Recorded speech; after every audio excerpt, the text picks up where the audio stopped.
Please don't forget subscribe to the channel and hit the bell to get notified of new daily videos. I remember the crunch of frost under my boots that morning. It was a Tuesday, late November, and I was running late for a client meeting. My usual route to the car involved a shaded patch of pavement that never fully thawed. I was Leland, a data analyst, single, living in a quiet suburban apartment. Just as I reached my car, my feet went out from under me. Black ice. I felt a sickening thud as the back of my head hit the asphalt. Darkness, then a strangely gentle warmth. I woke up in a different bed. A grand, four-poster bed, bathed in morning light filtering through linen curtains. Beside me, a woman with soft auburn hair was stirring. Frietta, my wife. She smiled, a sleepy, radiant smile that melted my heart. I was Neil, a landscape architect. Our house was a sprawling, sun-drenched home nestled in rolling hills. We had two beautiful children, a mischievous 5-year-old son, Julian, and a bright, inquisitive daughter, Clara, who was 3. My life with Frietta was rich with laughter, shared dreams, and the comforting rhythm of family.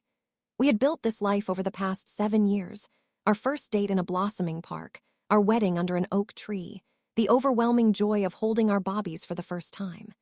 Every memory was vivid, tactile, steeped in emotion. I loved my work, the satisfaction of shaping nature, but nothing compared to the quiet evenings with Frietta and the kids. Years passed within that reality. Julian started school, Clara learned to read. We took family trips, celebrated holidays, weathered minor illnesses, and rejoiced in every small victory. My office, a cozy nook overlooking our expansive garden, was where I spent many blissful hours designing, sketching. In it sat an antique writing desk, a family heirloom from Frietta's side, intricately carved with a repeating, almost hypnotic floral motif on its front panels. I often found my gaze drifting to it during moments of reflection. Then, one rainy afternoon, as I was contemplating a new project, my eyes fell on the desk's carved pattern. It was a familiar, comforting sight, but suddenly it wasn't. The flowers, usually a fixed, elegant relief, seemed to undulate. The carved petals pulsed with a subtle internal light, and the deep mahogany stain shifted to an electric, impossible blue, then to a sickly green, like an X-ray negative of wood. The depth of the carving inverted, turning the raised patterns into hollow indentations. My breath hitched. I blinked, rubbed my eyes. The effect only intensified. The room dimmed, but the desk's strange, shifting pattern became unnervingly bright. It was still the desk, undeniably, yet fundamentally wrong. My heart began to pound. I tried to stand, but my legs felt heavy, stuck. Frietta walked in, a cup of tea in her hand, her brow furrowed with concern. "Neil! Are you all right? You've been staring at that desk for ages."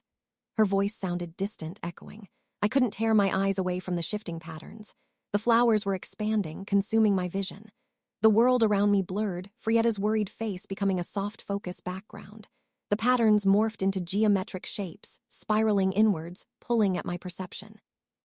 It was like falling into a kaleidoscope made of wood grain and impossible colors. I heard Julian's distant laughter, Clara's sweet voice, but they too were fading. A wave of indescribable sorrow, cold and sharp, washed over me. It's not real," I whispered, the words foreign even to my own ears. "None of it is real." The next thing I knew, a blinding white light, followed by a searing pain behind my eyes.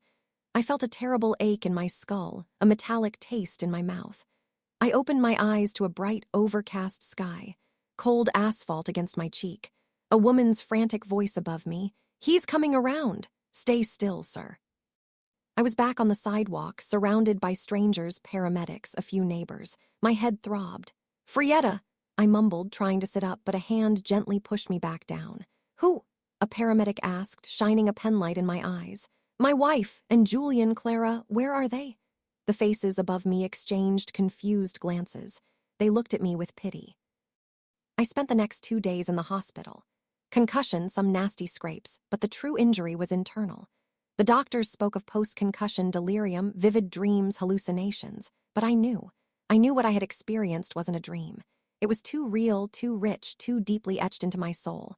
I remembered every detail of Frietta's smile, the way Julian would crinkle his nose when he laughed, the feel of Clara's tiny hand in mine.